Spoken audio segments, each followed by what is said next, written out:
अस्सलाम वालेकुम नाज़रीन। सोलर सिस्टम में आजकल आग का ख़दशा बहुत ज़्यादा है। बहुत ज़्यादा इन्वर्टर ब्लास्ट हो रहे हैं, इन्वर्टर्स में आग लग रही है, ब्रेकर में आग लग रही है। उस हवाले से बात करेंगे। इश्तियाक भाई जो कि हमारे सीनियर टेक्निकल पर्सन हैं, इनसे बात करते हैं और इन चीज़ों के हवाले से मुकम्मल डिटेल लेते हैं। अस्सलाम वालेकुम इश्तियाक भाई। वालेकुम सलाम जी। कैसे हैं इश्तियाक भाई? अल्लाह का करम। इस्लाम। इमरान भाई आप सुनाएं। अल्हम्दुलिल्लाह। अच्छा इश्तियाक भाई, बहुत ज़्यादा चीज़ें फेस करना पड़ रही हैं कि आजकल सिस्टम में आग का खदशा बहुत ज़्यादा है। आग सिस्टम में लग रही है, ब्रेकर्स में आग लग जाती है, इन्वर्टर ब्लास्ट हो जाती है, लिथियम बैटरी ब्लास्ट हो रही है। तो ये रीज़न क्या है? देखिए सबसे बड़ा रीज़न जो है ना, आपको सबसे पहले तो इसको अलग अलग कैटेगरी में डिवाइड कर लेते हैं।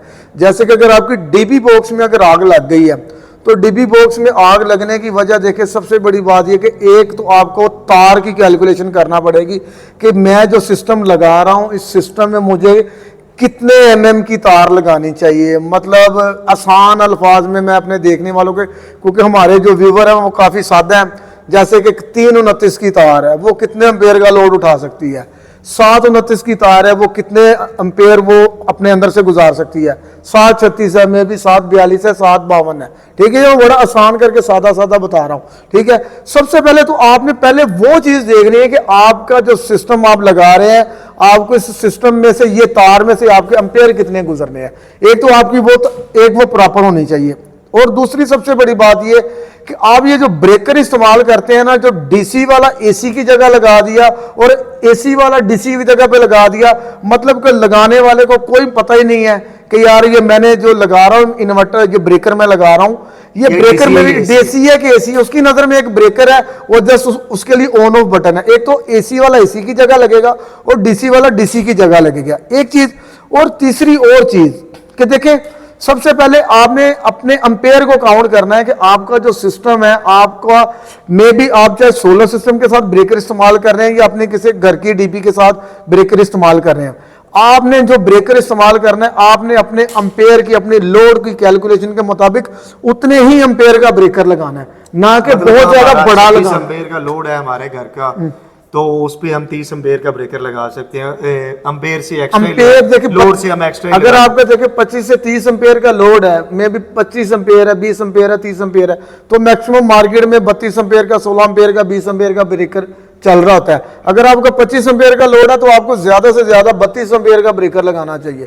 ठीक है, अगर आप उसकी जगह 63 एम्पेयर का ब्रेकर लगा देंगे तो वो फिर एक ऑन ऑफ वाला स्विच ही रह जाएगा, अदरवाइज हो जाना है ना, वो ओवर हो जाएगा और वो क्या करेगा, फिर आपके सिस्टम को नुकसान होगा।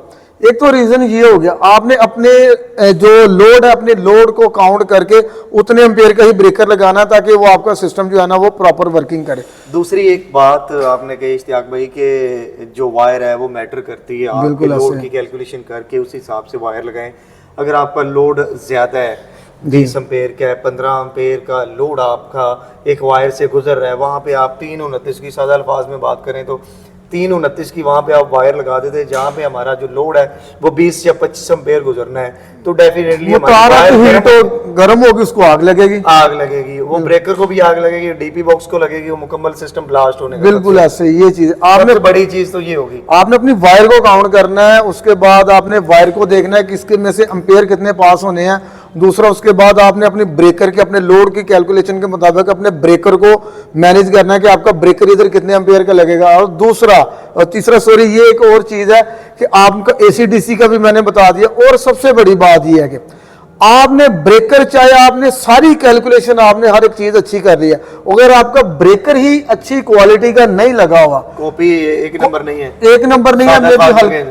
हल्का लगा हुआ है, क्वालिटी के बाद आपने क्वालिटी भी एक चीज जाहिर है, अगर एक ब्रेकर नॉर्मली मिल रहा है 1000 रुपए का फॉर एग्जांपल, और वो इसी रेटिंग का ब्रेकर आपको मिल रहा है 600 रुपए का, तो डेफिनेटली उसमें कुछ ना कुछ तो फर्क है ना। ठीक है, उसकी क्वालिटी पे कंप्रोमाइज है। जब आप इन्वर्टर के ब्रेकर पे आप कंप्रोमाइज करेंगे क्वालिटी पे, तो जाहिर है उसके सूरत में भी आपकी आग लगने के चांसेस रहेंगे। देखिए, आपने जितना मर्जी ब्रेकर की तार को टाइट कर लिया, तारे भी आपकी सबकी हर एक चीज, लेकिन अगर आपका ब्रेकर भी एक नाकस क्वालिटी का लगा होगा तो आपके सिस्टम में हमेशा आग लगने का जो चांसेस है वो रहेंगे। मतलब हम इतने ज़्यादा एक्सपेंसेस जो हमारे आ जाते हैं, सोलर इन्वर्टर हम अच्छी क्वालिटी का अच्छे ब्रांड का लगा लेते हैं, सोलर पैनल पे हम कॉम्प्रोमाइज़ नहीं करते, वायर पे कॉम्प्रोमाइज़ नहीं करते, तो जो मेन एसेसरी है जिसने हमारे सोलर सिस्टम को और घर के लोड को कंट्रोल करना, उस पर हम कॉम्प्रोमाइज़ कर जाते हैं कि एक ब्रेकर हमें मार्केट में फॉर एग्जांपल 2500 का मिल रहा है, वही ब्रेकर हमें 1000 रुपये का मार्केट से मिल रहा है, तो हम 1000 वाले ब्रेकर को प्रेफर करेंगे कि यार हम ये वाले ले लेते हैं, ये रीजनेबल प्राइस में मिल रहा है। लेकिन उसके फिर जो नुकसानात हैं उसमें उसका नुकसान बहुत ज्यादा है। देखिए उसके सूरत में आपके जो आपने पैसा लगाया सारे का सारा सिस्टम वो तो आपका रिस्क पे है ना, रिस्क पे है वो सारा। ये थोड़ा सा कॉम्प्रोमाइज करने की वजह से आपका बड़े नुकसान का सामना आपको करना बिल्कुल ऐसा है। और दूसरा आपने बोला कि इन्वर्टर में आग क्यों लगती है, देखिए इन्वर्टर में भी आग इसी सूरत में लगती है, आपकी तार हल्की लगी हुई है, ठीक है, आपकी तार की वजह से लग सकता है। और दूसरा इन्वर्टर का जो टेम्परेचर है वो सबसे ज्यादा मैटर करता है। देखिए अगर आपने किसी ऐसे एरिया में ऐसी जगह पे अपना इन्वर्टर लगाया हुआ है जिधर के गर्मी बहुत ज्यादा है, क्योंकि ज्यादातर लोग ममटी में लगवा देते हैं, अगर गिराज में लगा हुआ है तो वो ऐसी जगह पे लग जाता है जिधर धूप डायरेक्ट पड़ रही है, ठीक है, उस सूरत में भी मसला हो सकता है। इन्वर्टर पे लोड चल रहा होता है, उसकी पीसीबी एक तो इन्वर्टर के लोड की वजह से हीट होती है, दूसरा वो धूप की वजह से क्योंकि उसका टेम्परेचर बहुत ज्यादा हाई हो गया, टेम्परेचर हाई होना है तो इन्वर्टर ने ऑटोमेटिक ब्लास्ट होना, कोई कंपोनेंट उसका फटेगा, खराब होगा।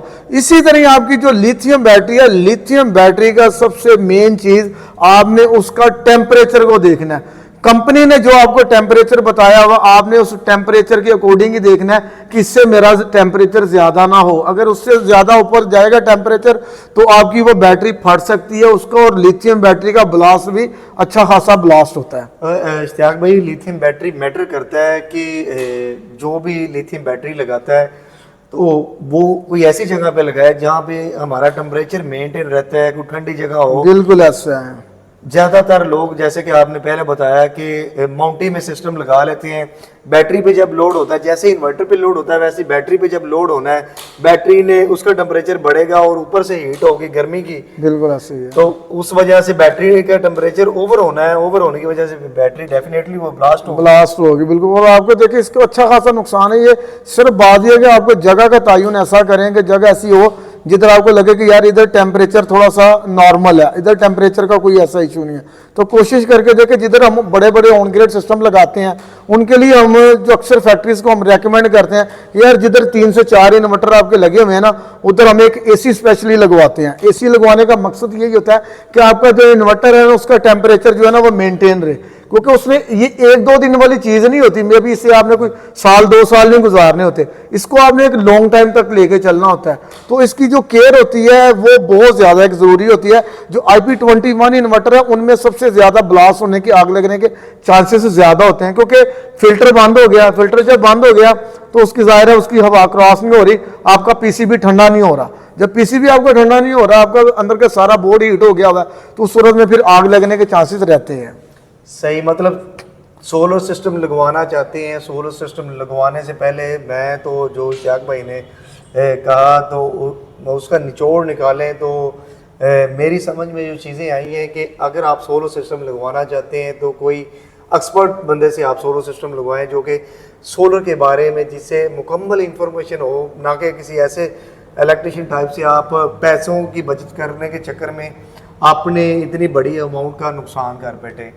तो मेन चीज़ यही है कि सोलर सिस्टम लगवाने से पहले आप उसे अच्छी तरह स्टडी करें और किसी ऐसे बंदे से अपना सोलर सिस्टम डिज़ाइन करवाएं जो कि इन चीज़ों को समझ जानता। देखिए इमरान भी मैं एक और चीज़ ऐड करता हूँ, देखिए हर बंदे की कोशिश होती है कि यार मैंने पैनल अच्छे से अच्छा लेना है, इन्वर्टर मैंने अच्छे से अच्छा लेना है, ले लिया, ठीक है, अच्छा आपने एक्सेसरी भी A to Z हर एक चीज आपने टॉप क्वालिटी की ली। अच्छा जब लगाने की बारी आती है ना तो फिर कहते हैं कि यार एक बंदा सिस्टम लगा रहा है, नॉर्मली 10 किलोवाट का सिस्टम लगवा रहा है, ठीक है, वो हमसे 50,000 रुपए इंस्टॉलेशन चार्जेस मांग रहा है। अच्छा अगर वो 50,000 मांग रहा है तो भाई वो उसकी स्किल के पैसे, उसको पता है मैंने कैसे कैसे करके लगाना। अगर वही बंदा एक आपको दूसरा बंदा मिल जाता जो कहता है कि सर मैं आपको 20,000 में लगा दूंगा, अच्छा वो बंदे को पता होता है कि यार ये मुझे 20,000 रुपए में लगा के दे रहा है, तो वो 20,000 में लगवा तो लेता है, लेकिन बाद में वो जो चीज़ों को फेस करता है वो पता नहीं कितने पैसे बाद में और देता है और अपने सारे के सारे पैसे वो बर्बाद कर बैठता है, जो कि उसने सारी लाखों रुपए की इन्वेस्टमेंट की होती है